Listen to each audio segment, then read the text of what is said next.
exercise physiologist and certified personal trainer Brian Day. There are a lot of good reasons to perform cardiovascular exercise. However, the one that really seems to lure people in is the promise of lost body fat. So I want to help you out with that today.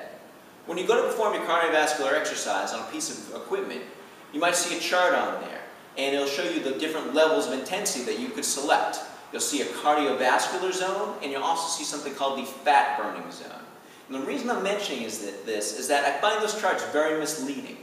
What they show you is that the suggestion is if that you exercise at a lower level of intensity, that you'll actually be burning fat. And if you exercise at a higher level of intensity, that you're not going to be burning fat. You're going to be in a cardiovascular zone.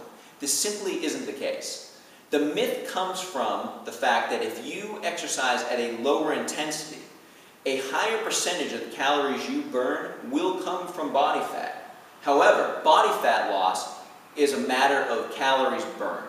And it won't be surprising for you to hear that the harder you exercise, the more calories you're going to burn.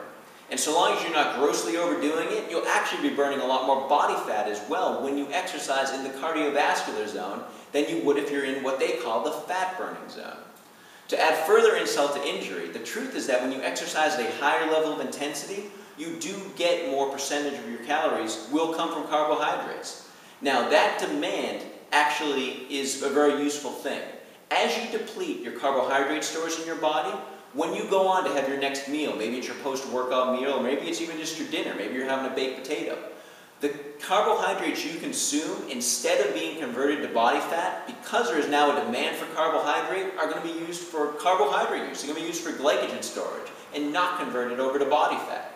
So it's just another reason that exercising at a higher intensity, instead of going on a leisurely walk, raising up to a speed walk, or if you can, going to a jog or to a run, is a much more effective way for you to lose body fat than to stay in what they might call the fat burning zone.